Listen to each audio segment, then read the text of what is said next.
Hey guys! So, I better take this thing off because I'm getting muffled right now.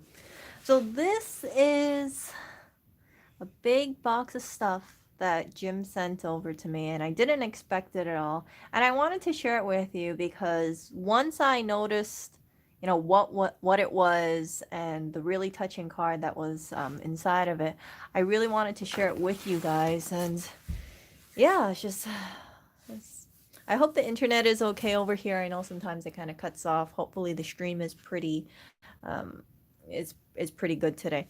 So, also I wanted to bring this home today. Unfortunately, it is raining. It's not nearly bad as it was, when was it? I think on Tuesday, Monday or Tuesday. It's not nearly as bad as those days, but it is enough rain that I just don't feel comfortable bringing this home. I don't want any of the stuff getting damaged, and if things get water damage, it would not be good. So I'm gonna share this card with you, and I got permission from him to share this card with you guys. Normally, I would not be sharing this kind of thing without asking for permission, but because um, he normally watches my. Oh, there he is. There he is. Okay, there he is. Normally I wouldn't be sharing cards that are written to me because privacy reasons, and I don't know if people really want their names to be shown, but for Jim, yeah, he approved it. So this is the beautiful card he sent. Look at that. Isn't that so cute? And this is what he wrote. He said, "Hi, Erica. Please find enclosed some items which I like to gift to you. As mentioned previously, Lewis's streamed and yours have helped me through some difficult times medical wise. I'm currently being investigated for a lymphoma. Some of these items go back to the 1900s, and I hope you enjoy them. I didn't have anyone to pass these on to, and I rather have them go to someone who will appreciate them. I'm happy for you to stream the unwrapping later in the day. If you message me in Discord and give me some notice, it would be great. Sorry for the bad rating. It hurts a lot. Love, Jim Hook." So, once I started unboxing this thing, it's just like I instantly knew that I wanted to share this with you guys because this is something, because it's multi-generational. I did not want I did not want to just keep it to myself. I want you guys to appreciate the beauty in these items as well. And yeah, I wanted to share it with you guys. So let's go off to the unboxing, and I have a bag over here. Yes, it is live. It's not pre-recorded. I would not be able to pre-record this kind of stuff. So let's move to this first. And yeah, that card was just so touching. It was really sweet. It was really thoughtful. So yeah, so this is a jewelry box. And let's see what's inside. So everything is it's all individually wrapped, and that's really sweet because I know sometimes there's a worry about things clinging and clanging together and things get scratched. So let me show you guys this. Oh, I think these are just beads. Yeah, so this is, it looks like various beads. I'm not very good with my gemstones, but I think this is plastic, but I know there's some stones of sorts over here. I don't know what it is though. I'm not really that good with it. And then there is this, which is a choker of sorts. And I think this can get polished up. I'm not very good with identifying metals. As you guys saw in my previous stream, I was like, what is this metal? And then I think Sunny said something like it was zinc of sorts. Yeah, but this is actually a great piece. I wonder if I can clean this up of sorts with some kind of polisher. I think it's silver, but I'm not too sure. I don't know. Whenever I think of green, I always think silver. Okay, so this is this too. And look at this box, you guys. Like, look how vintage this box is. You can see that the hinge is gone. But this kind of stuff, like, I don't know about you guys, but I don't really see this kind of stuff anymore. Now it's, when I look at jewelry boxes, they're kind of, they're mass produced. They don't have this, it looks like it's been hand painted too. So this kind of stuff, whenever I see jewelry boxes like this, I always know it is definitely vintage, and it's made out of solid wood.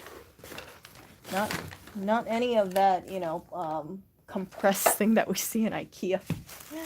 Okay, so let's move on to this. my grandma had a box like this. She did. It was a, I forgot. Uh-oh. Hold on. Let me try and fiddle-faddle with this off stream. I'm trying to balance this way. This is like floor gang right here. Uh-oh.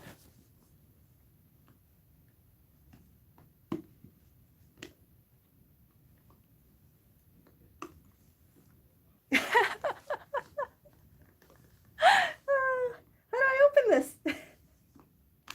I think I need a key. All indicators tell me I need a key. A key. Under it. Do I have a key in here? See you, Bill. Take care. Okay. No key. Okay. There's something inside of here, though. I'm gonna try and shimmy it. Don't worry, I'm not gonna try and break it. I wonder if I can shimmy it.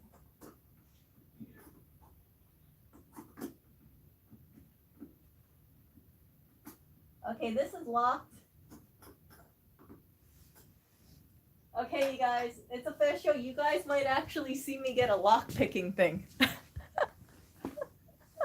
Erica tries to open this box and tries to pick a lock.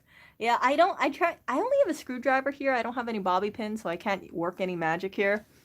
But I think this is going to turn into Erica tries to open this thing without damaging it stream.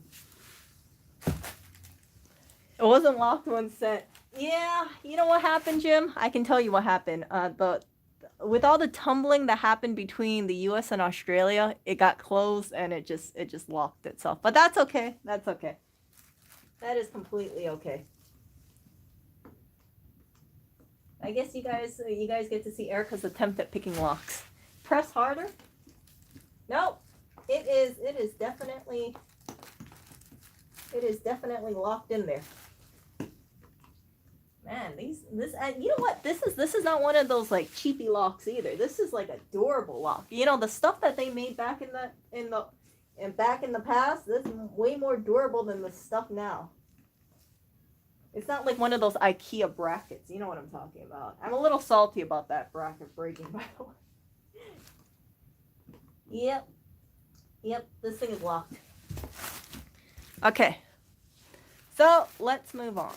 Let's see, what is this? A repurposed life. Hey! Let's see the back. Life is mysterious. Can you read that? Okay, there you guys go.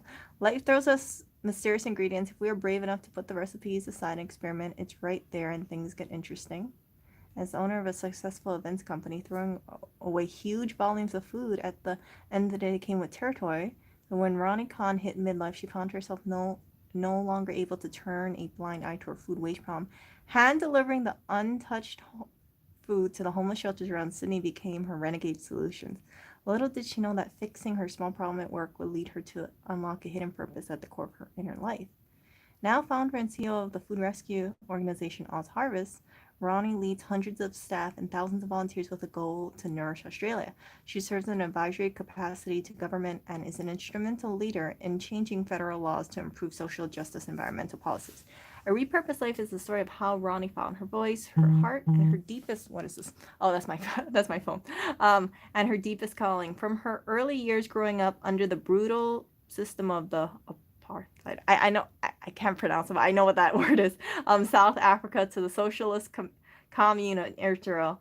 Ronnie finally settled in Australia to discover a profound new way of living, shared with humor, warmth, and energy that have made her an internationally renowned keynote speaker. This heartfelt exploration of the choices that define us will speak to anyone seeking a more passionate expression of being alive. Look at the reviews. A must-read book. I couldn't put it down. I had to say, of all those reviews that I see for this stuff, that's really a good one to put. This is a must-read book. You know what? I will read this. I will read this, and I'm kind of curious to see what it shows.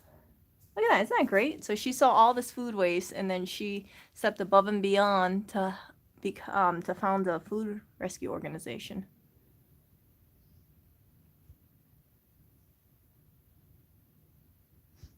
Wait, what did I miss? Hold on, you guys. Oh, I'm so sorry, Rhea.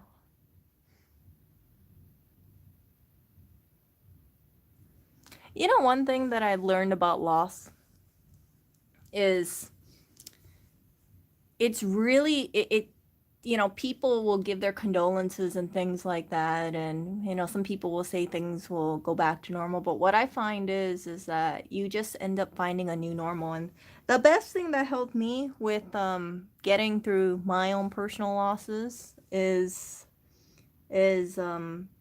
you know, just remembering the good times that you had together. That really helped me throughout the years. I remember that I used to speak to a therapist about some loss issues that I had.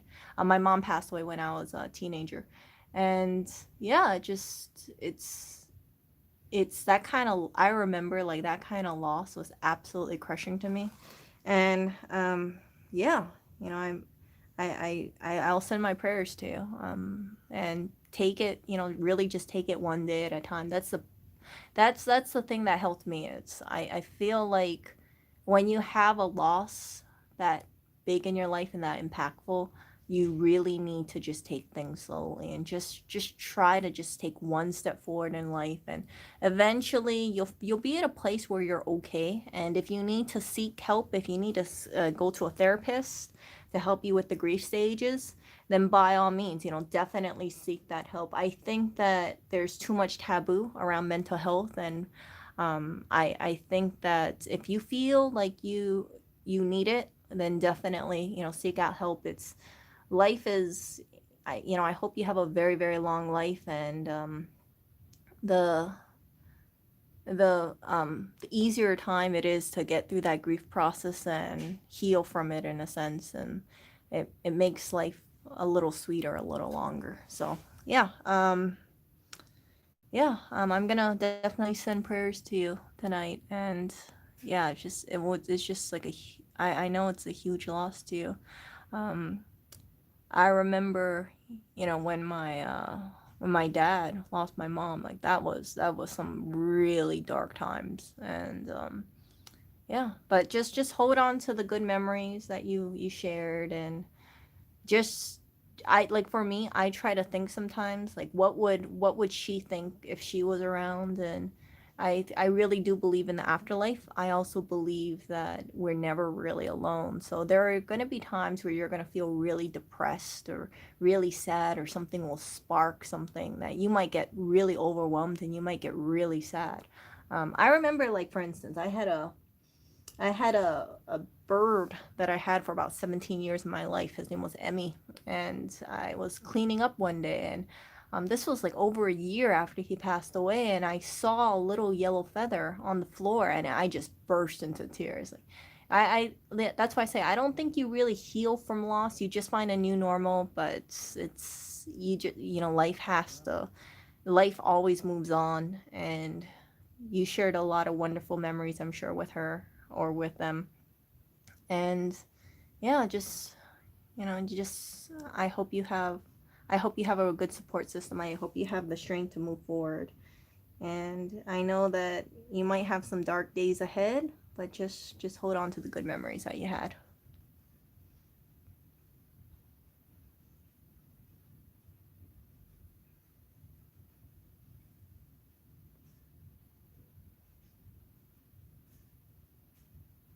Yeah, I think so for me, when I know there's also a taboo thing, and I want to be, sorry Jim, I'm going to take a break from this, but I know that when my mom passed away, there was a guy that I was seeing, and once I found out my mom passed away, I called him up and I told him about it. And through my tears, I remember telling him something along the lines of, you know, how would you feel if this happened to you? You know, how would you feel if your mom passed away? And and I remember he told me, he said, you know, my mom would never do that, Erica.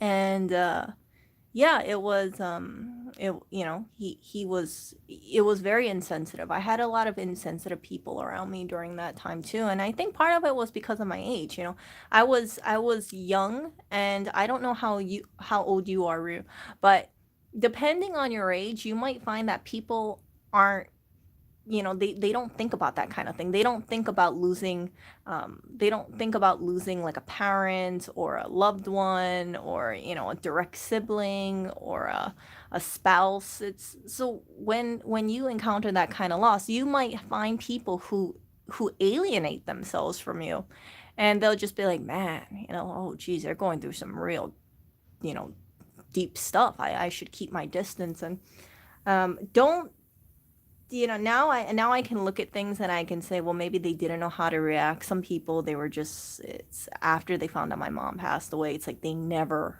spoke to me again. They never reached out to me. It's like I felt like I had a black mark on me. It's but it wasn't a bad thing. So what I'm trying to say is, you might encounter some insensitivity. You might encounter people who just drop out from your life.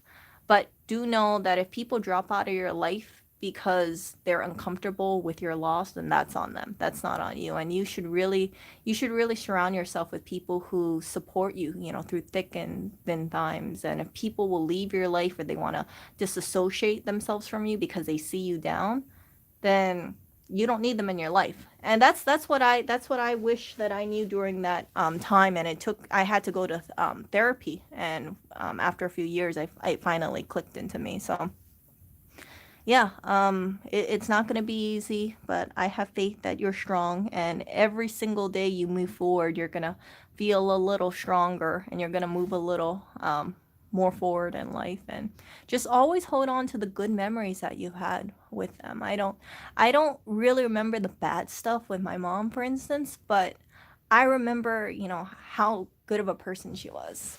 And yeah, I hope that for you, you remember that too, because it's hard to move forward, but you really have to move forward. And always just think to yourself, if they were alive, what would they want for you? And I imagine that person loved you a lot, and you loved them a lot, and they were supportive. And I like to believe that, of course, they wanted to see you, thrive in your life. And um, enjoy your life until you meet them again.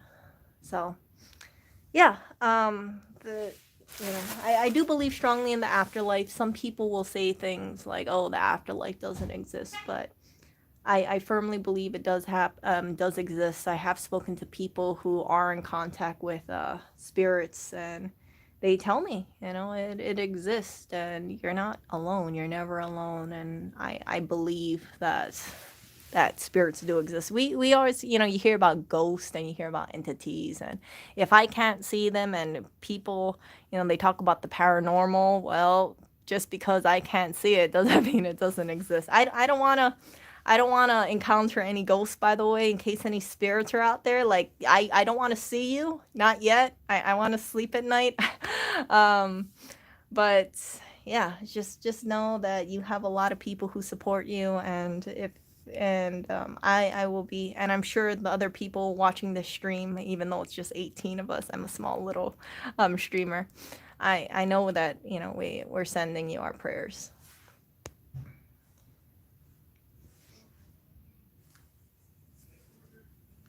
So yeah, so people are sharing that they lost their parents. And yeah, it's really tough to lose a parent. I know people will say stuff like, "Oh yeah, well, it's eventually gonna happen." It just doesn't make it any easier. I've always in Hawaii. You guys know my dad is in Hawaii, and I tell him, I say, no matter, I say, make sure you stay safe. Stay indoors. Don't go out. Make sure you socially distance. And he tells me, he says, Erica, I have a good life. If my time is here, my time is here. And I tell him, like, no, don't say that kind of thing. Like, I only have one dad. Like he better live until he's like 100 something years old. Okay. Like, I really hope that for my dad. I love him so much. I care for him so much. And yeah, I don't want to think about losing another parent. It's just a lot. And so yeah, the thing about spouses, though, it's, I can imagine, like, if when you feel like you met the perfect person for yourself, and they pass away. It's like a soul crushing moment. And oh, hold on. Oh, an influencer has sneaked in.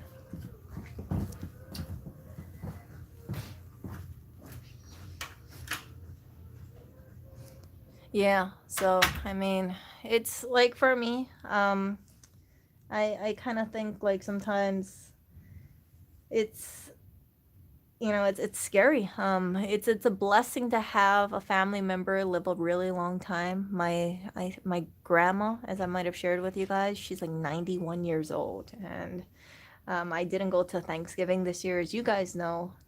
And my relatives were telling me, one of them was telling me, they said, Erica, you should come over for Thanksgiving. You can socially distance and things like that. But I just had so much fear within me. I thought, what if I get something, right? What if I go on the plane and a person who was positive, who didn't test positive when they took the test, gave me something, and then I meet up with my grandma who's 91, and then something happens to her. I hear about what happens with the situation and how people pass away. It's not good, and I would not wish that on my grandma at all. I love her very, very, very much.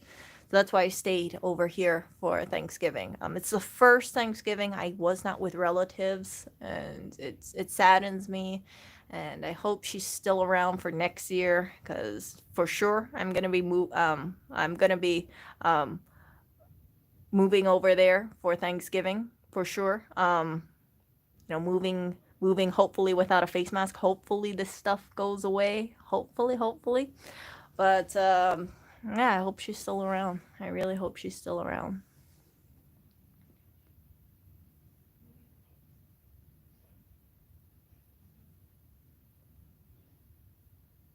You know what? Death is a natural part of life. It's um death is such a natural part of life, as much as I don't want to admit it. Basically everybody around, even the people that we're talking to, some people are going to live longer than us, other people are going to live shorter than us. And I just think, like, even though there's so much death, every day, every second someone's dying around the world, it doesn't make things easier. But I understand that, having strong ties with the person, it can be absolutely heartbreaking. And I've been in depression. I've been in really dark, deep days, and that's why I said, if you guys, if any of you is going through depression, or if you have a big loss in your life, like, definitely seek help. There's no taboo against it. There's a reason why you have therapists out there, and they do that because they want to help people. And my life was a lot better after I started seeing a therapist, and it was great. It definitely helped me with my loss, and I remember when I stopped seeing them, I felt more empowered. And there are still days that I feel sad. There are things that will spark when I see something, I think, like, man, I wish I could share that with my mom, or I wonder what my mom would think about it. But I know that, she's around, and she lives in my heart. And even if I didn't visit her grave this year, for this Christmas, I know that, she's watching over. So for you and for everybody out there, if you guys have any loved ones that did pass over, just know that, they're still around. It's You can't see them, but I know that that um that they're watching over. And one day, hopefully, for, not soon, hopefully a very long time after a nice happy life, or a nice and fulfilled life, then um we'll be reunited with our loved ones. I'm not in any rush, by the way, to see my loved ones who have passed over to the other side. But I know that, yeah, one day I'll see her, and it'll be good. So yeah, that's why I also think, like, sometimes when people get sad, when people pass away, sometimes they get into this state of depression, and then they things like, life doesn't matter because someone, my loved one passed away, I would say. Think about how your loved one would feel. You know, I think loved ones want the best for the people who are still living, and they want to believe that in the event that they pass away, the people who are surviving, who are still on this planet, they're gonna pull through and they're gonna be okay until one day everyone meets together like a little kumbaya kind of thing. Um, so yeah, I try to live a life where my mom would hopefully be proud of me, and I think that if she saw certain things that I do, like dumpster diving, she'd be like, "Oh my goodness!" But who knows? Maybe she would like it. Maybe she wouldn't. Maybe I'll ask her one day, in the far, far, far off future. Because right now I'm 32, so hopefully I have another. I hope it's like another 60 years. I really want to have a long, healthy lifestyle, but and I know sometimes it's a little hard with the cookies. So anyway, back to what I was saying. I was just, yeah, I'm definitely gonna pray for you, Rue. And I hope, um, other people, if you are depressed or if you're struggling with loss in your life, even if you don't want to identify yourself, I'll be praying. You know, I'll just send out some good healing energies out there as well, because it's a really dark place. And I say that, you know, as someone who saw a therapist. Oh, look at this. You know, I actually have this guy inside of the closet. He's right next to a photo frame. So I have another koala. Oh, he's so cute. Look at that. So cute.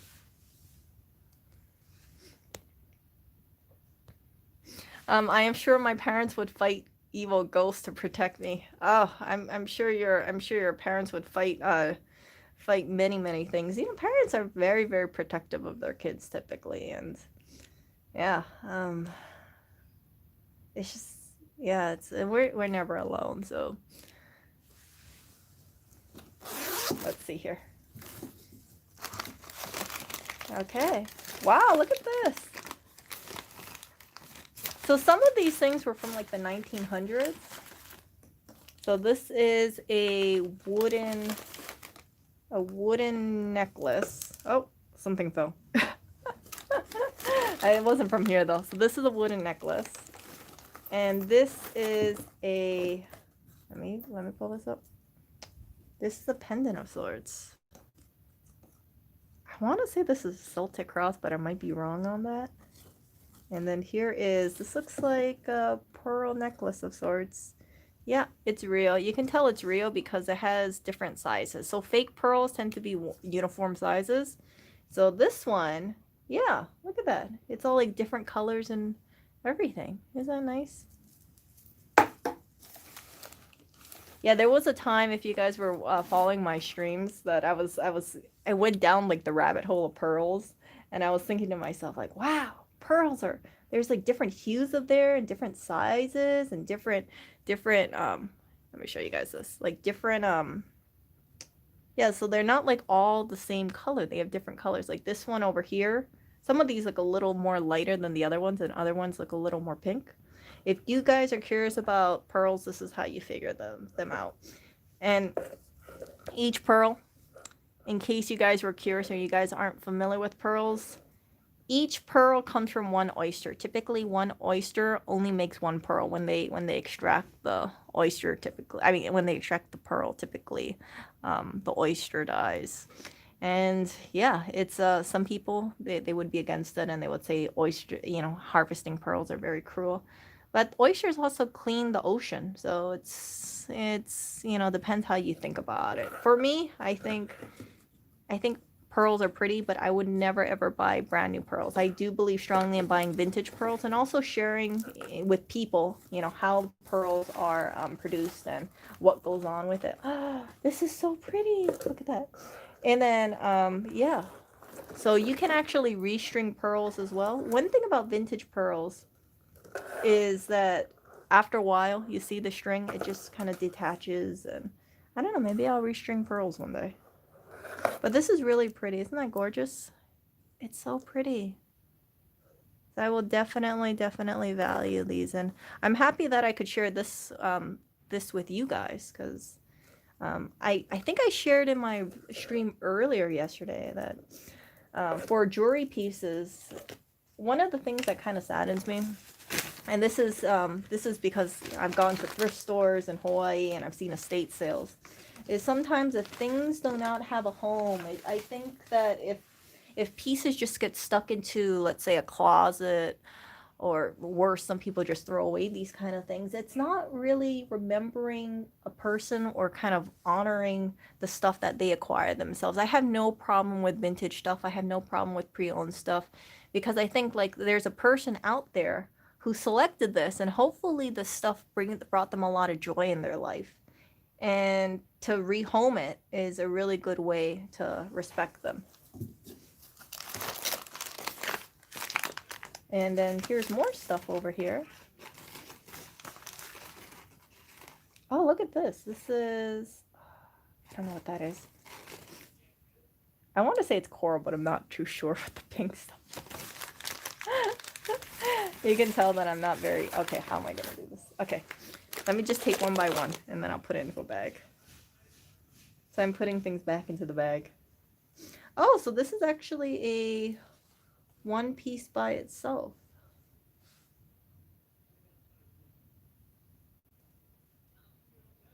So this is, I think it's a choker. Kind of tangled, but that's what happens when you have a multi-strand. When you have a multi-strand, sometimes it gets a little tangled.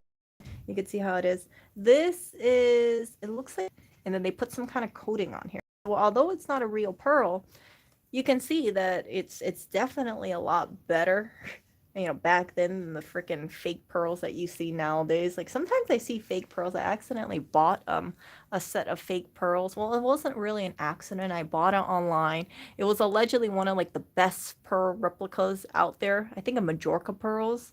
It sucked. When I bought it, I looked at it and I was like, this looks so fake, and sure enough, it was fake. But this one, you can see like there was actually it actually has more depth on it than some of the pearls that you see nowadays. And yeah, so it's a little choker of sorts. And then here is another one, and let's see here.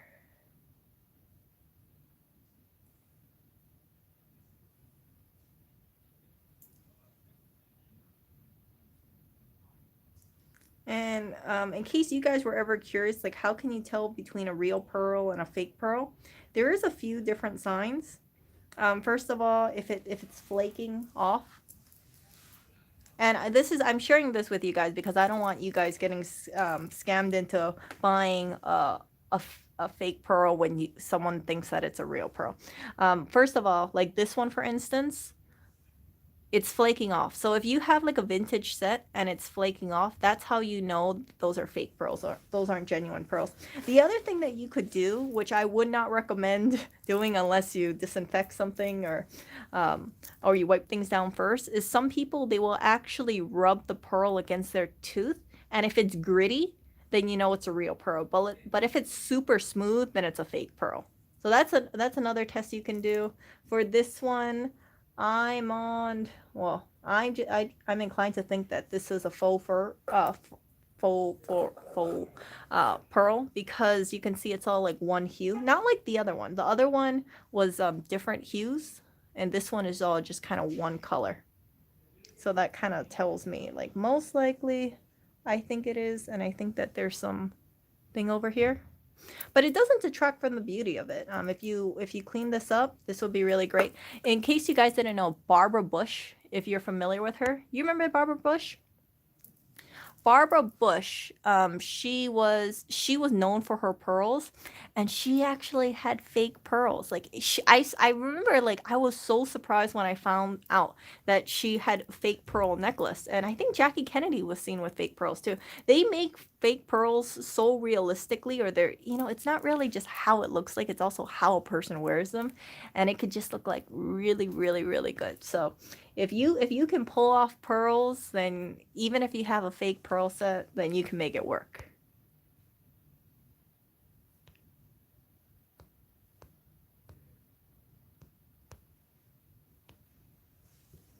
Oh, goodness. No, I'm appreciative of it, Jim. I think that People are gonna hopefully over 100 people see this stream, so they're able to appreciate this jewelry as well, and that way there's more eyes on it. And I really think that this kind of stuff, it shouldn't be hidden away. It really should be shown. It's a really good way of showing not only indicators of the past, but showing what someone cared for and collected over the years. I remember my mom, like for instance, my mom had some pieces, not very many, but she had some pieces. And as she got older, she just kind of squirried them away into a jewelry box, and yeah, it's also just a sign of the times. I think now we're gonna see more people less willing to show things out in public, or if they do show things, it will most likely will be in a on a like in the comfort of their own home or something like that. Not high end or not like what could be construed as like expensive pieces out on the street. I think this is a different time than before. Oh, whoops. Hold up. Oh, don't worry. I'm not gonna let Mr. Clinton eat the koala. You know what? He would not dare to knock over these koalas. I have the other one, like I said, in the closet. He's sitting right next to a photo frame.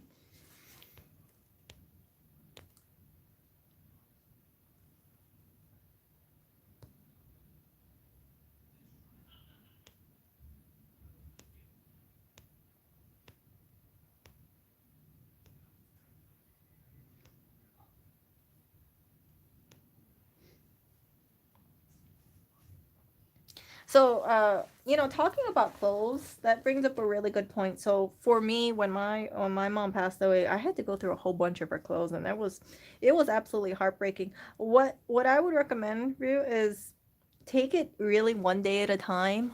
You don't even have to go through her things quickly, or his or her things quickly. You can just go through things really slowly and do it at your own pace. Don't don't just think you have to do everything in one fell swoop, because what I don't want, and what I was hesitant of about having myself is that if you rush yourself through the grief process, you might actually cause more harm than good. So when you are willing to let go of things, you can tackle it one piece by one piece, but don't feel like you have any pressure to rehome things or recycle things or donate things at all. Take as much time as you need to heal yourself or make yourself stronger first.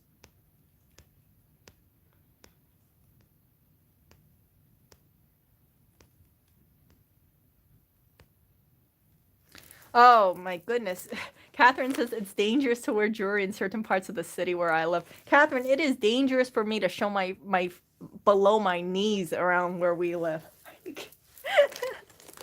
I will always have covered knees when I'm out on the street. I don't feel comfortable showing my knees, because every time I show my knees or my shins, it always brings it always makes me uncomfortable, because people, yeah, it's not even like Hawaii, because like in Hawaii, if a guy approached me, they would be kind of awkward and kind of nerdy, and awkward and nerdy in a way that it's kind of cute. When I look back at it, they'd be like, oh, I just wanted to tell you that I thought you were cute, and maybe we could grab some like, now that I'm looking back at it, it was very cutely awkward. Unfortunately, at the time, most of the time when I heard this, I was in a relationship, so I wouldn't be able to tell them something other than like, oh yeah, sure, I'm open to it. It was just, I was like, yeah, sorry, yeah, I'm in a relationship. And yeah, it's just like, I always think about things like that. Like if someone actually genuinely wants to approach me, I always feel bad about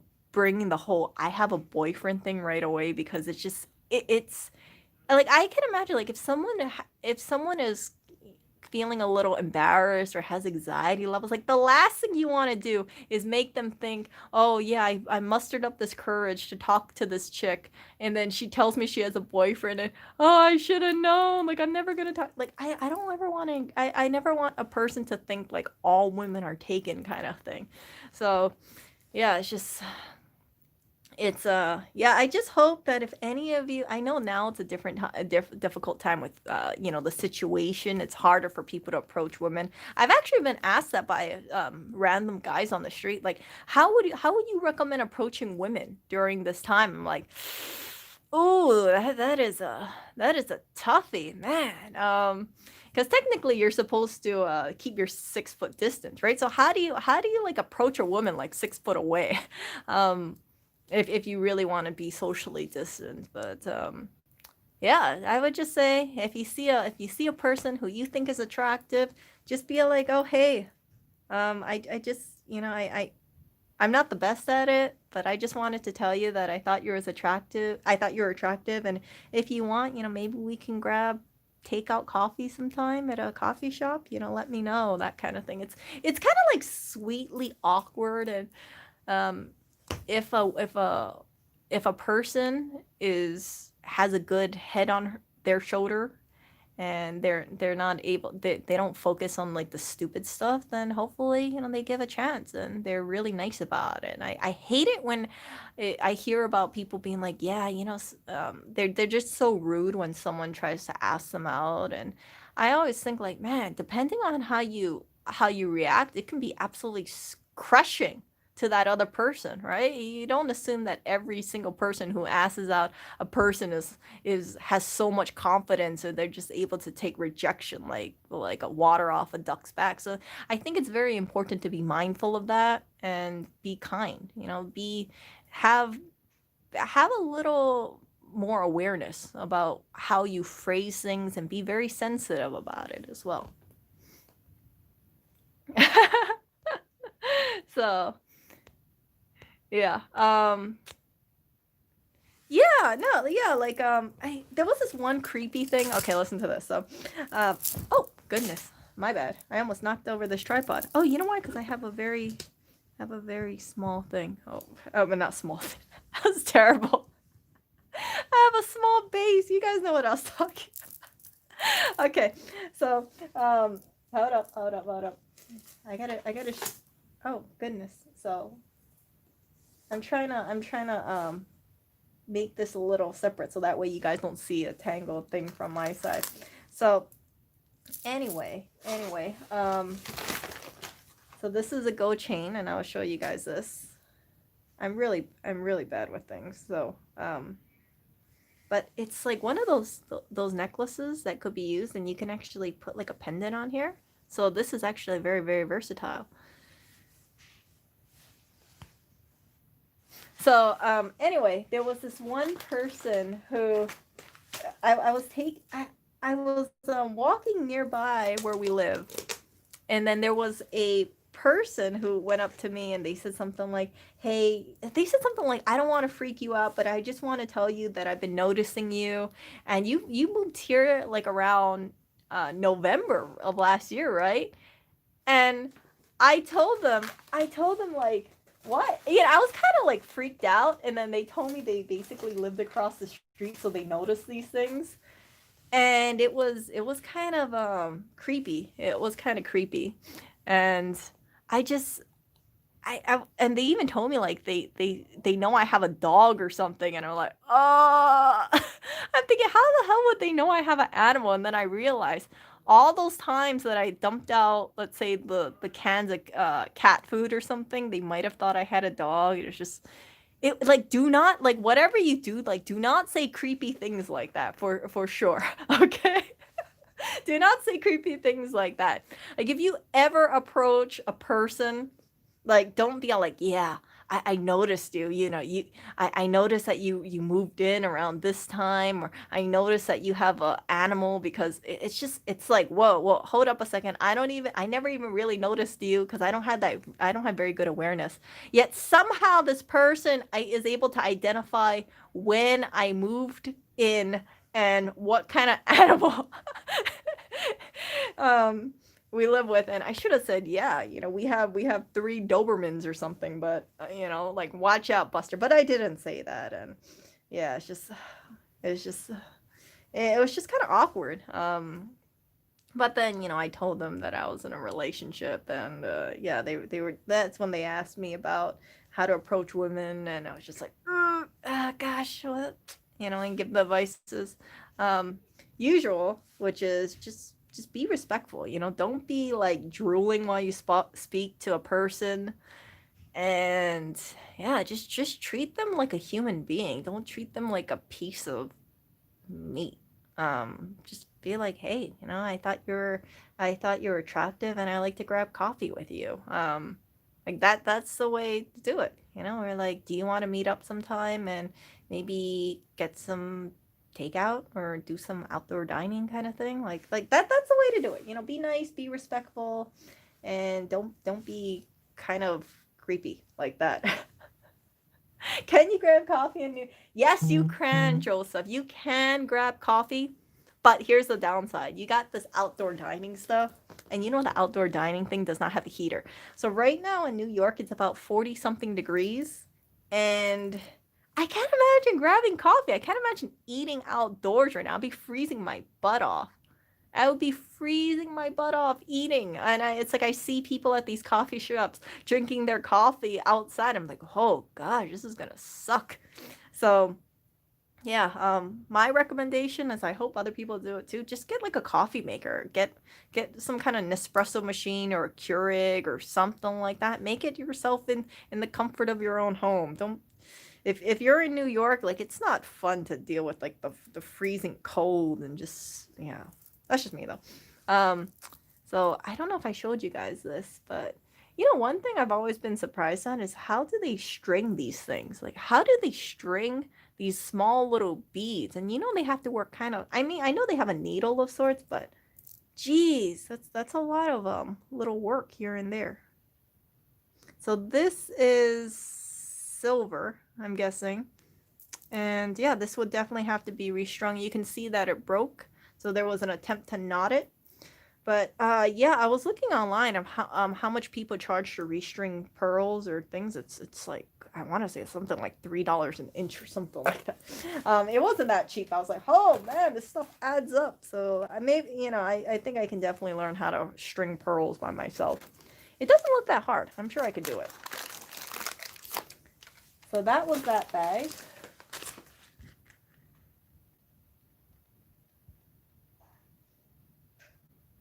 Stay home and have coffee. No, I'm saying, okay, what I'm saying is that I would recommend that if you want to go out to a coffee shop by yourself, then yes, don't really go out to a coffee shop. Don't do outdoor dinings. If you want to take things out, like take it out and make sure you go indoors. I would not recommend staying outdoors drinking coffee because it's just cold. Even like right now when I walked into the store, I was like, "Oh my goodness, it's so nice and warm over here." I can't imagine like being outside drinking coffee and like all those people with like the New Year's drop the ball. I just realized that. How are they gonna do the the New Year's Eve, the Times Square stuff where they drop the ball? Like everybody is packed in there. I mean, how are they gonna do that this year, right? 6 feet away. What, you're gonna have like 200 people there instead of thousands? Yeah, like how would you do that? How would you do that? I don't know. Okay, so these are bangles. Wow, look at this, you guys. Like, look at that. It's stretchy. That is amazing. I haven't seen a stretchy bangle in such a long time. And then you have this as well. And then you have this as well. If you wanted to sell everything you own, how would you do that? You would get an estate sale, most likely. But I would not recommend rushing into selling everything, Rex. For sure. Take your time on that kind of stuff. But you could always hold an estate sale, hold a yard sale. That's the way to go at it. Wow.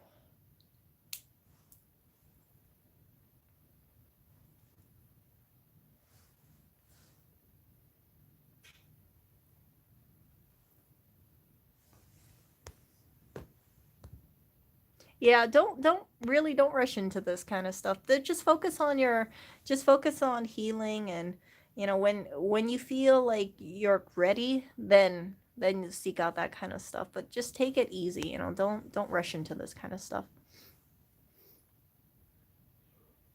Uh Yeah, I would definitely not wear any of this stuff outside of the apartment. Are you kidding me? That would be absolutely terrible. Look at that! It actually fits my little wrist. Isn't that amazing? Oh, I got spooked over there. Hey! You're here. Yeah, I'm over here. I'm not a. I'm a ghost talking to myself. I'm here. They probably thought like, what is this person like talking to themselves? Yeah, it's Okay, yeah. They drop the ball every day. What do you mean they drop the ball every day, Greenwich? See if no, I do not. Are you kidding me, Noosa? I don't trust him opening that box. He's gonna, he's gonna destroy it. I think accidentally, and I don't want him destroying such a pretty box like that. I want it to be. Um, can you unpack the stuff into a box or the floor? Oh, yeah. I've just been putting it back into the bag because I don't really have that much space over here. Okay, hold up. So how am I gonna do this? Let me think. Okay, hold up. I'm gonna take this out. Okay, I got a better idea. I'm gonna take this out and I'm going to do it reverse. So here's this one. And here's this thing over here. And here's this. And I'm gonna lay it out so that way you guys can see it.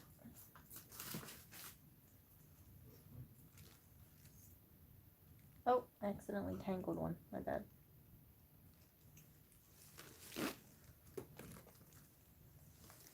So here we go over here. And then here we go over here. And I'm just gonna have to, I don't have that much space, so I'm gonna have to just eventually start layering it over each other. Oh crap, I'm at 15% battery. Damn it. Streaming eats up so much battery, it's not even funny, you guys. So, here we go. And here we go. And you. Okay, now I got it. I got it. Here we go. This actually might be a two-part unboxing just because I don't know where the charger is over here at all. And yeah, I didn't bring the charger with me.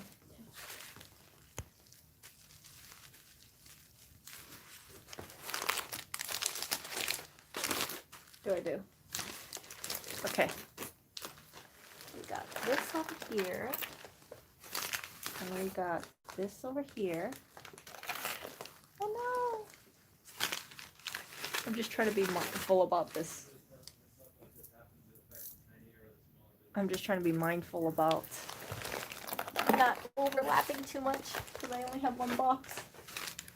There's so much pieces in here, and I don't want it to get like overcrowded, so that way it, you know, you guys would just see it in like a one giant pile. That's why I'm trying to like lay it out nicer for you guys to see. So let's see over here, and let me see if I can get a phone charger around here. So this is the pieces, and oh, forgot one. Here's another one. So this is some stones, and I don't know my stones very well. Hey, do you have a phone charger? Phone charger. A wall outlet one. Because my phone is at 15%, and I don't want my screen to die. It's just extremely deep. Oh, much. You saw that one.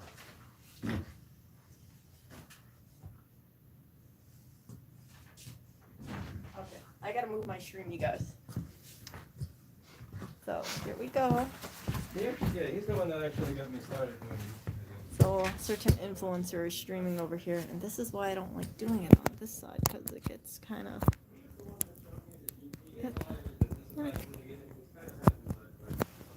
Oh, this was stupid. Okay.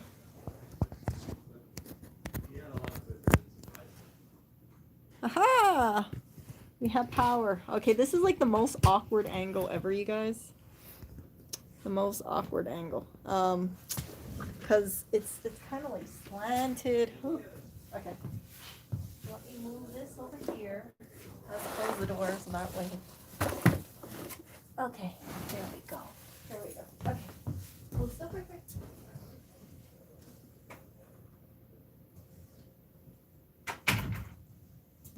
Okay, let's go back.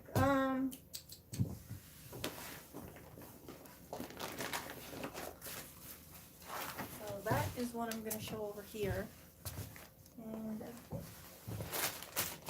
okay, got 3 paper bags there. Okay.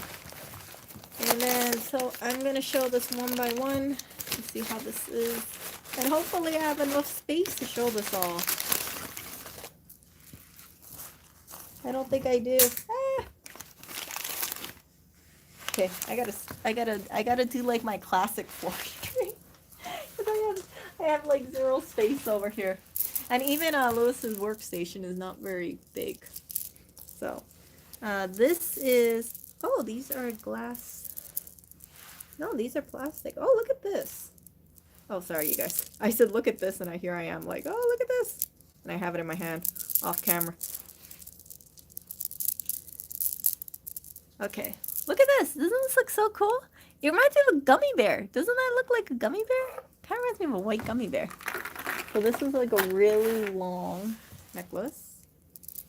And then here is, I think it's jade, but I'm not too sure. I don't know.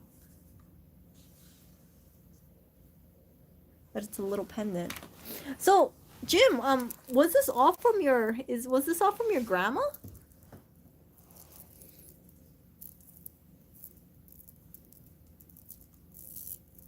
And then this is some kind of stone. Oh goodness. I'm never gonna end up on Antiques Roadshow. Like, this is so Look at that though. Look at the coloring of it. It's gray and it's white, and I wish I knew what kind of stone this was. But it looks pretty cool. I think it looks pretty cool. Oh yeah, you got my shoe cam over here. Oh no, I could not show that. Oh no. I need a big long table for this, not a box. And then here is another pearl necklace. Wow. His grandma and then his mom. So that is multi-generational stuff. You know, it kind of saddens me because like now when I look at jewelry, I don't know if it's just me, but I feel like jewelry nowadays doesn't have much personality. It just looks so generic. So like the stuff that you see back in the past, it has a lot more identity to it. Maybe it's just because like the stores that I see is just kind of boring. Like even something like this, like I know this one is up there in age. Like look at that. It has like the little, I don't know if you guys can see it. They look like little red disco balls. Look at that. It's like your little red disco balls. Nowadays when I see jewelry from people, it just looks very, it's definitely different. And it's so cookie cutter-ish, it kind of annoys me sometimes. And then, oh my goodness, I've actually wanted to decorate with beads like this. So I remember seeing something on the internet, and they kind of wrap this around a vase, and it gives it that really nice cozy look. So this is actually perfect. So I need to get like a ceramic vase of sorts and then wrap this around the base, and it's gonna look super cozy. Actually, yeah, this is great.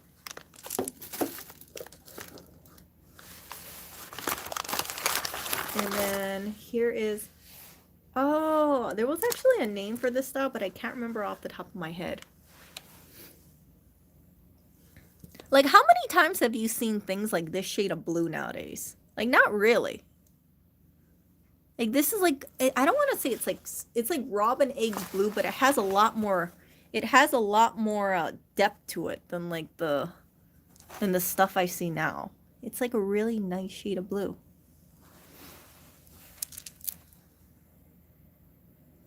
Yeah, I really am a big supporter of going to Etsy for jewelry. I think Etsy is really great. You're also supporting your local artists. And these are people who are small-time craftspeople. And yeah, they make some really good stuff on Etsy. And I think, does anyone know what this is? Oh no! Like, look at that. Like, look at this thing. It has like the two little lines on there. You see that? Like how detailed that is? Jeez. Like, you don't find that kind of stuff. I don't see those kind of stuff anymore. A button clasp? Do you see that? Like, normally if I see this kind of stuff in the store, it's just like flat black or something. Tiger's eye. Oh, maybe. Oh, yeah, maybe it is tiger's eye. Oh, I don't know what this is, though. But maybe it's a button clasp? An old cufflink.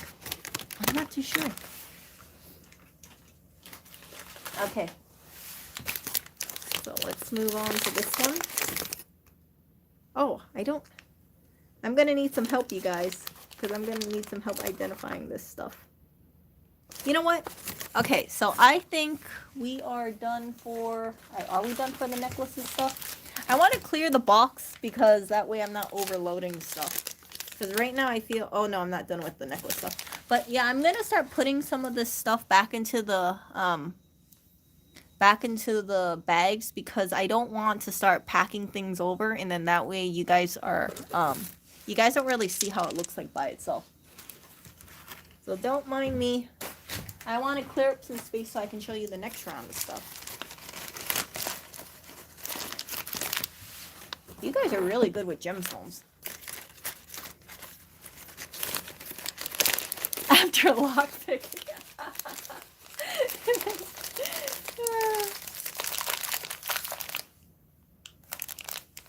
How many of you watching are into collecting jewelry? I know some people are really into the vintage stuff, and then they amass these collections that span many years. I think the oldest piece that I have, I think allegedly it was like from the 1950s or 1930s. That was my oldest piece that I got, and I got it off, I think, Mercari. Where's a lock-picking lawyer when you need him? Yeah, I don't know where he is right now. Oh, wow, look at KJ, apprentice with the jeweler ones. How was your apprenticeship with the jeweler? KJ, what did you do? Like, were you making jewelry, or were you fixing things, or were you appraising things? I have a lot of appreciation for jewelers. Like, when I see some of the stuff that they make, oh my goodness, it's gorgeous. Unfortunately, we're in different times now, so I definitely don't feel comfortable, wearing any high value stuff, like really, bling bling pieces out on the street. Safety is number one. I will always stick with that.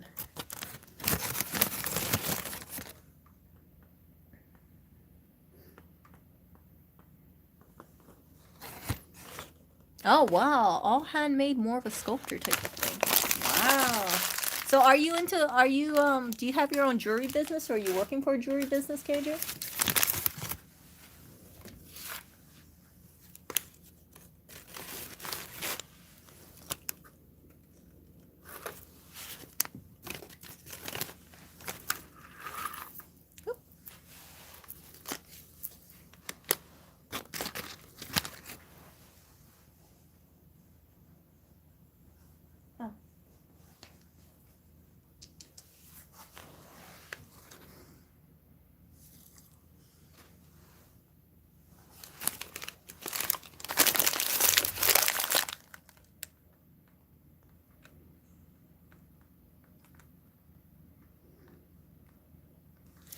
So T says jewelry is a liability and safety hazard.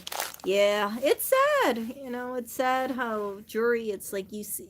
I think jewelry is meant to be worn and appreciated, but it's sad when it puts one's safety at risk. That is 100%, unacceptable. I understand why it happens. I don't agree with it at all. It's just, yeah, some people just see opportunities when one, hold on.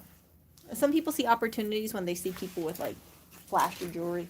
I never ever want to give anyone the pleasure of stealing stuff from me and then thinking that they made out big.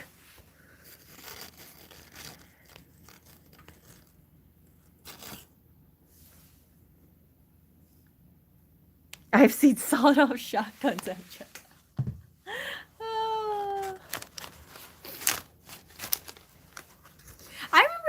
I remember one of my friends, they they they knew someone who used to make jewelry out of, they didn't really make jewelry, but it was some sort of like bracelet out of paracord and shell casings, and they gave it to me, and I still have it. I thought it was absolutely fascinating. And yeah, it's just like some people, like if you're really into that creative stuff, I really recommend checking out Etsy. There's a lot of vintage stuff on Etsy. There's a lot of handmade stuff, and some of the best pieces that I've seen is on Etsy. You know, it's not the stuff that you would find in a retail store at all.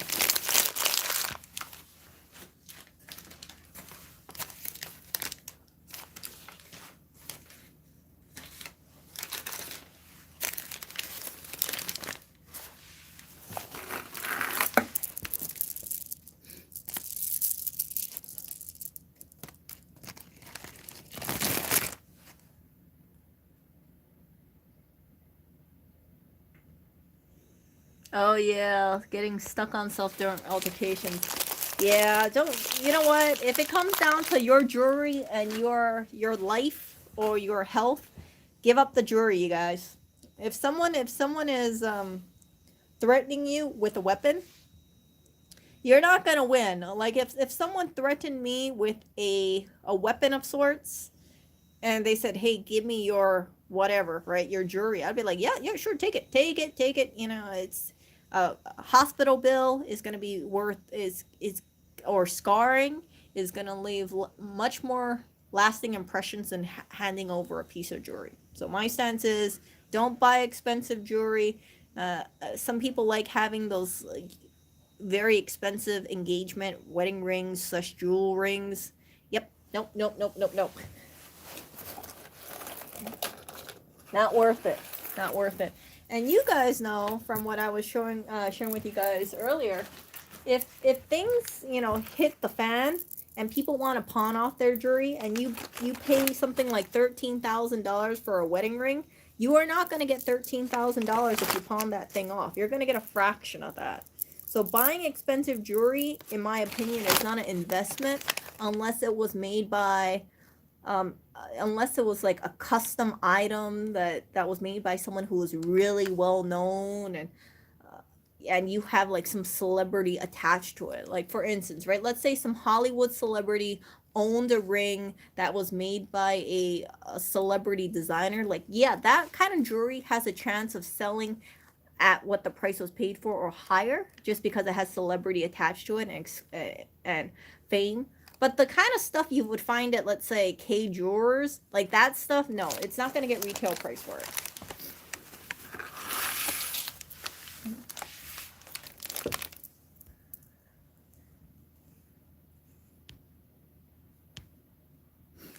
I am going to put this in a bag and just keep this in my fresh direct bag. And that is the most nondescript thing ever. I definitely don't want to give any indication of what's inside of here. So yeah, cardboard box is something that is very, very nondescript, and no one's gonna bother someone over a freaking cardboard box. I don't know how it is. Like it's raining last time, so I don't think I'm gonna be bringing this home. And if it is raining heavily, I don't want this stuff getting water damaged, because we do have about like a 30-minute ride home. And yeah, it's just like I don't want to get this stuff rusty or corroded because of the rain.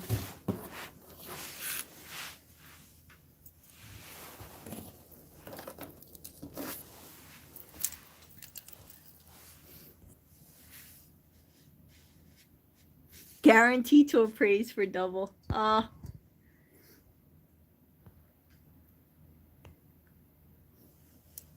Appraise for double? Well, okay, you can appraise it for double, but what's the retail? What matters is not how much it appraises for, but how much you're able to sell it for. You can price a house for $3 million, but is it going to sell for $3 million? No. What matters is how much are people willing to pay for it.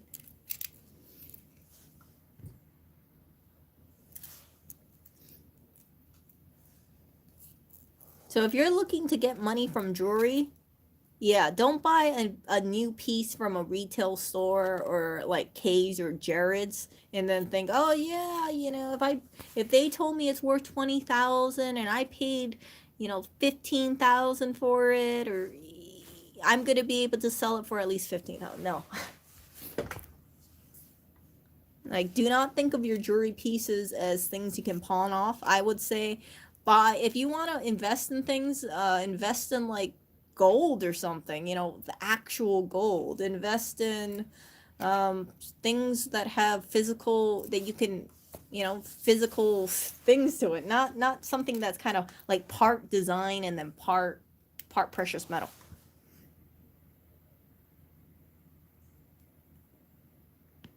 Yeah. And think about it too, right? You guys have seen, if you guys walk into any pawn shop, you guys have seen gold rings being sold. Do you think people are lining outside of the door to buy any gold ring? No, they're very selective. So the pawn stores have to think about that. Whatever they offer to the person who originally sold it to them, it's going to be a fraction of what they actually sell it for, because they're anticipating not there's a chance that they're not going to be able to sell it at all.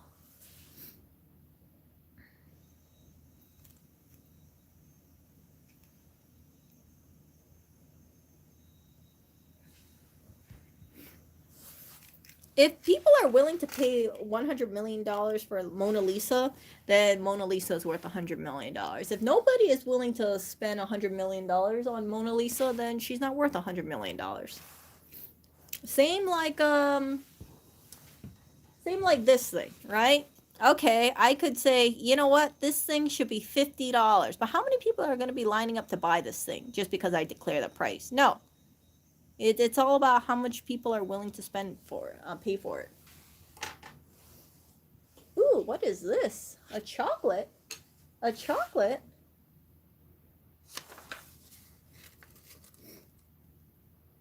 Uh, ooh, someone had sent him a chocolate bar. Ooh. Okay. Oh, look at this. Someone sent Lois this. Look at that. Ooh, fair trade dark chocolate. 85% dark, vegan and soy free. Ooh.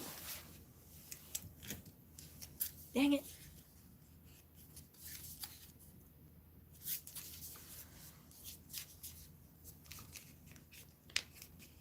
I don't want to get my hands dirty. But I can't say no to a chocolate bar. Ooh. Look how pretty it is. Isn't that pretty? Ooh. Okay, where's that napkin? Where is that napkin? I need to take a chocolate break right now. Oh, crap. It's gonna see me use. Oh, hello there. Oh. I'm gonna eat his chocolate bar. He's not gonna be able to say a thing.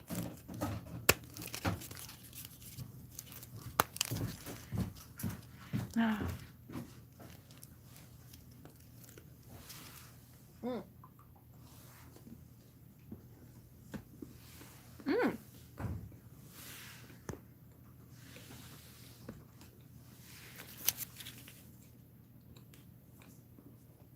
This is great.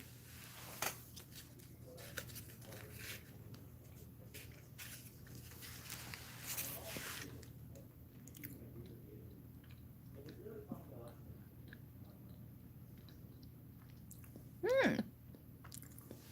That's Vermont too.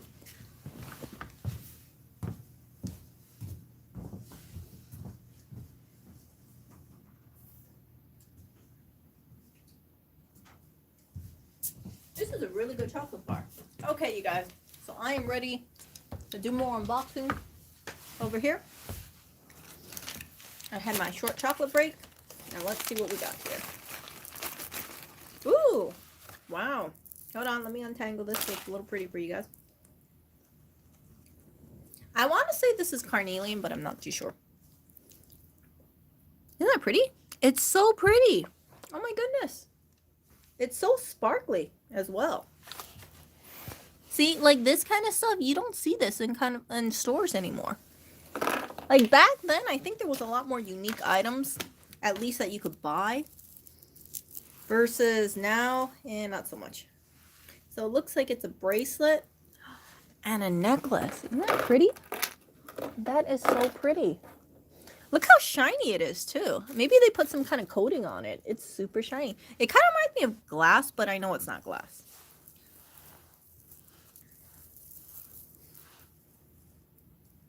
I really wonder how jewelry shopping was back in the day. Because now, I'm so used to, well, before, I used to only shop at, like, big box places. And, yeah, I would never, ever see anything like this, ever. Like, Macy's jewelry is just so boring. Every time I see Macy's jewelry, it's just boring as hell for me. I'm like, yawn, yawn, yawn. Nothing great, nothing spectacular. Oh, amber. Oh, maybe it's amber. Yeah, it could be amber. Oh, it's so pretty. Isn't that pretty? Like, I've seen polished stones, but, like, this is super shiny. It's really pretty. It's gorgeous.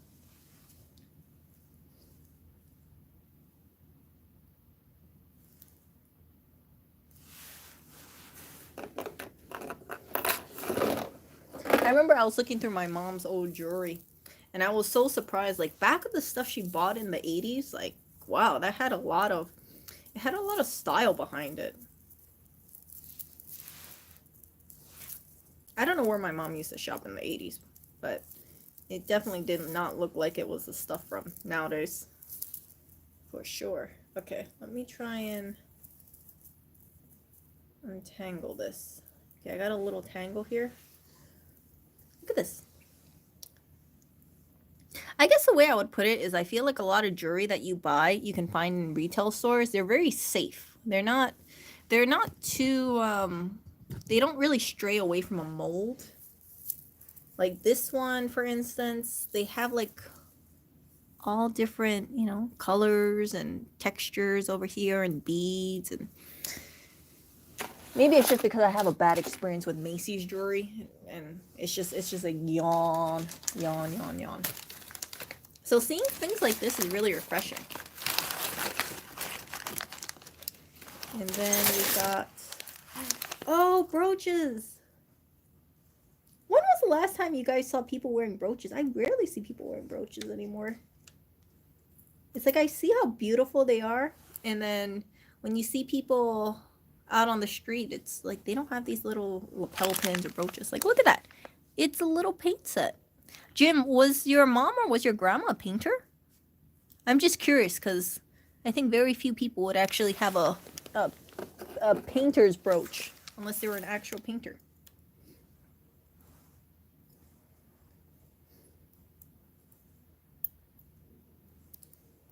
Not gonna lie, you guys.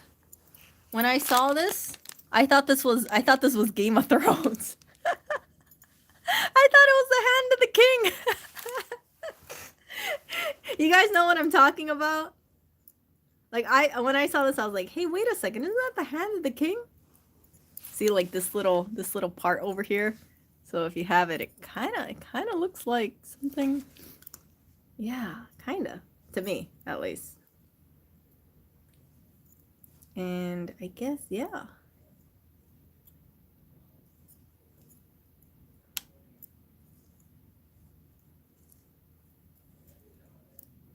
Oh, it goes like this. See, like this. I was kind of like fumbling with it. I was like, how does this thing go? Does this symbolize anything? Do you guys know? I know it's not a Hand of the King brooch.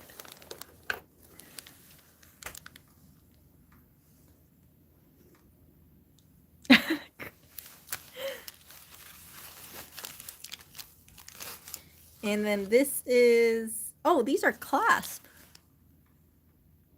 These are clasp. I recognize that. Oh. Weaver and knitter. And then this is, I know it's an, oh, this is a necklace.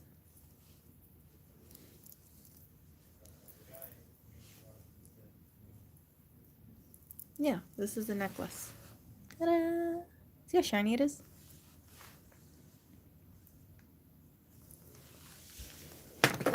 No wonder why I see so much artistic pieces over here. It's not like it's not you can kind of tell, like, whoever owned this, they really did like having different colors, different textures. They liked different stones.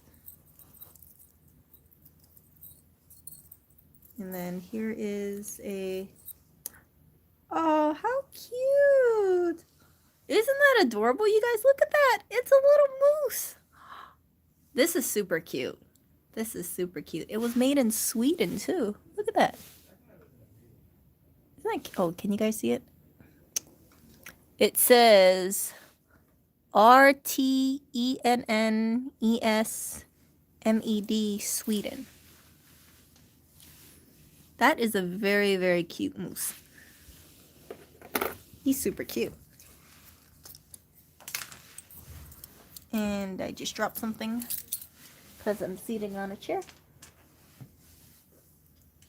Okay. And this is another pin of sorts. Why did pins get out of fashion? Do you guys have any idea why? Like, it's weird because I see all these vintage ones and it's like suddenly one day they just went out of fashion. Very, very strange. And now I don't even see people wearing pins anymore. Except maybe small pins here and there. Is it streamed up? No, I'm just enjoying all this. Look at this. Isn't this... Look at this. You don't see this kind of stuff being made anymore. What is it? It's a rose brooch. It's a rose. It looks like something my grandma would have had. I know. Yeah, this is not this is vintage stuff. Like, this kind of quality, you don't see that anymore. Like, nobody produces that stuff anymore. Now it's just all this generic stuff. And even if someone was to produce it, you know it's not going to look nearly that good. Because a lot of the stuff that they do, they just do this. Especially if it's, like, made in China. Like, they kind of cheap out on a lot of stuff. Yeah. Look at this. League of the Healthy. Movement is life. Mm-hmm. I like how they say that. Movement is life, and they have a sailboat. That is true. Well, actually, wait. Is movement in life? Yeah, you're moving forward, I guess, on that. Want to work out? Huh? Want to work out? Yeah, I'm gonna finish this stream about. I'll be ready in 10 minutes. Okay.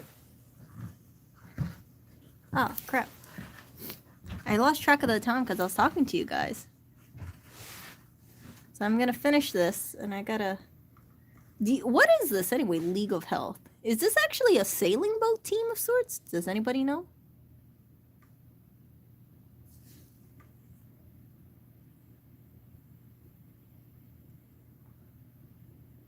You'll know when you see it. Creepy. Okay, hold up a second.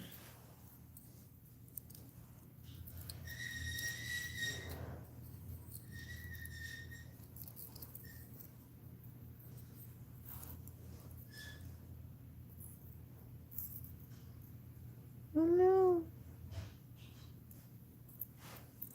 So this is... I don't know if it's supposed to be this way. I guess it's supposed to be this way. So some sort of decorative accent. And I think this is turquoise. I think.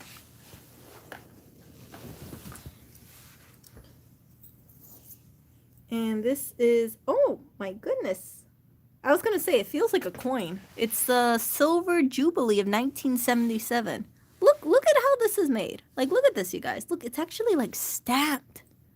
Goodness. Do you see that? Do you see this detail? It has heft to it too.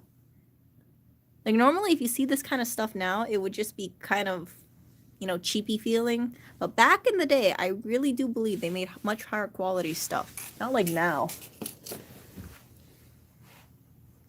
And then this is, I think this is a emu. It's yeah, it looks like it's gonna I don't know if this is the creepy one that you're talking about, but I feel like if I look too much into it, it's gonna take part of my soul.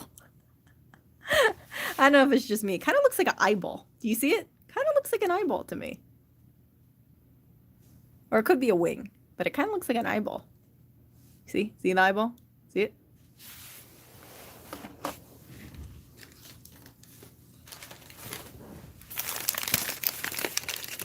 And then, oh, this reminds me of Hawaii. Oh, this really does remind me of Hawaii.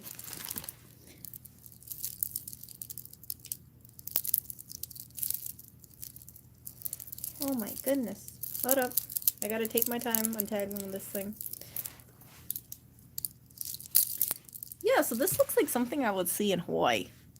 So these kind of, oh my goodness, I forgot the name of it. Someone who's from Hawaii is gonna like smack me and be like, Erica, you should know what the name of these shells are. Is that a koala? What? Oh, yeah. Oh, that's Oreo's brother-in-law. Brother-in-law. Smooth brain. Oh, whatever. Ready to look up? No, I'm still doing my stream. You have keys? Huh? You have keys? Yeah, why? I was gonna go home tonight. You're gonna just leave me here? I wanna go home. I thought you wanted me to oh goodness. Yeah. What? Oh, nothing. Yeah, just give me 10 minutes. Just give me 5 minutes, okay? Okay. I mean, like, don't just leave home without me.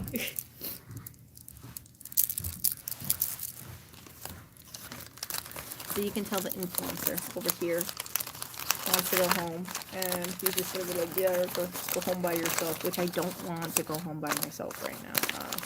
That is a little freaky, but yeah. Let's see here. I don't want to hurry up this stream, but I'm gonna have to hurry it up a little, just because you know who. And let's see this. I think this is, I don't know what this is. Do you guys know what this is? Is this supposed to be a bracelet? Because I think like this part over here is too long.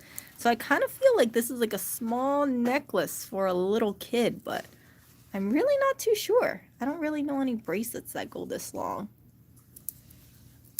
Or maybe an anklet?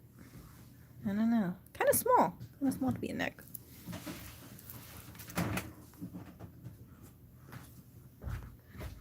Cowrie shells.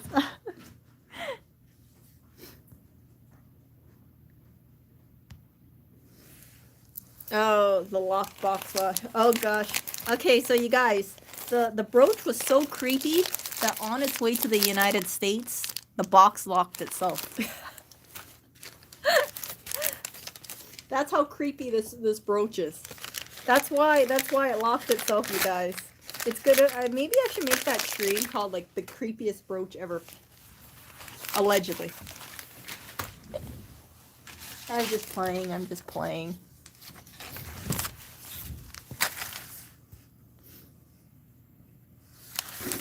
I know. I'd be like, you know, if anything happens like Final Destination after opening that box, I'm blaming you, Jim. I'm blaming you.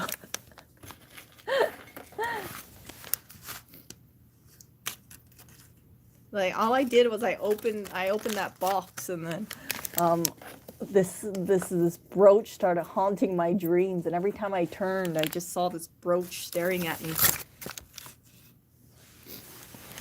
We know who to blame in case I start having nightmares about that brooch.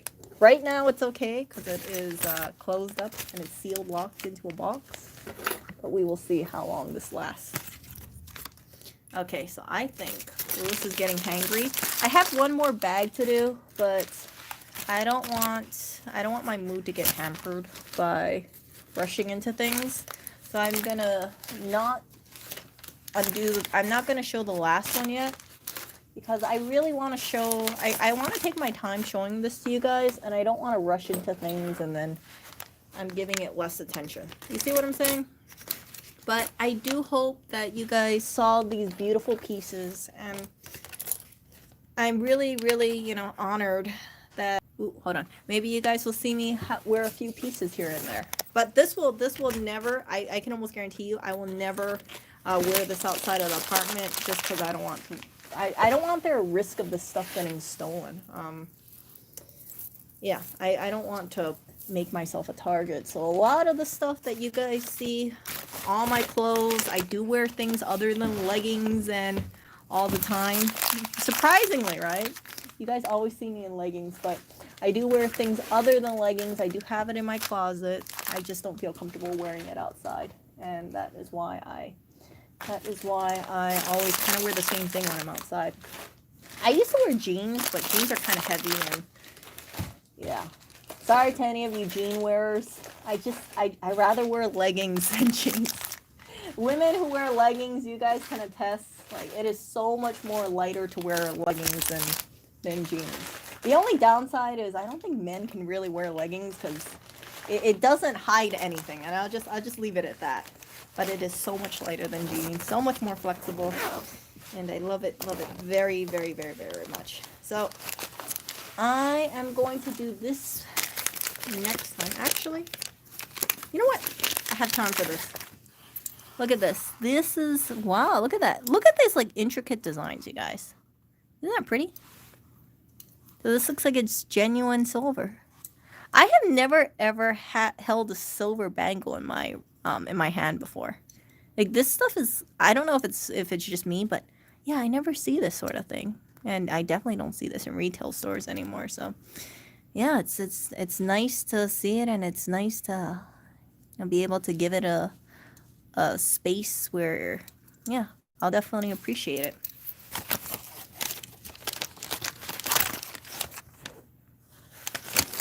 Okay, Anya. Okay, yeah, stop that. Okay, stop that with this whole thing about box in the moonlight and the new moon and hauntings and things like that.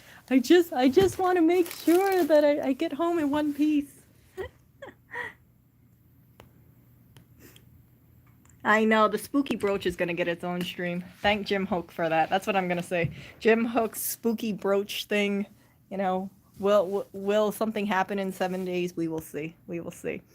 So I'm gonna end this stream, and I hope you guys got to appreciate these things just like me. There's like some really unique pieces I have never ever seen before in my life. Silver bracelets I've never seen before. Those that amber kind of thing. I know they used to make it back in the day, but now obviously they don't make it anymore. I see a lot of rose gold, minimalistic jewelry, or jewelry that just looks like, you know, that they're making tens and thousands of that same kind of piece, so there's really no originality, or when you look at it, you're like, you just feel bored about this. So it was really refreshing seeing these kind of pieces. These pieces, as you guys saw on the card, some of them date back to the 1900s. And it's really truly a piece of history. And I hope that you guys enjoyed watching this stream. I have to show the haunted box next time. Actually, what? Hold up a second. The hopefully not haunted box. And if there's any like bafang fires over here or something, you know what to blame. You blame it on the haunted brooch if it coincidentally happens that way. But yeah, you guys take care. Thank you so much, Jim, for sending this over. I'm gonna take that book home and read it, and I'm also bringing that koala home. I have 2 koalas, I believe. Yeah, I think 2 koalas at home. And no, 3. No, I have 2 koalas and I think 1 kangaroo. Yeah, 1 kangaroo because I have it in my sewing kit. Maybe reverse haunted. I hope it's not. I hope it's not reverse haunted. But Paul, yeah, you know what? Paul S could probably open that box quite nicely. You're right. He's amazing at opening stuff. So yeah, I will talk to you guys later. In case you guys do want to buy any jewelry of sorts, I highly recommend, buy vintage pieces.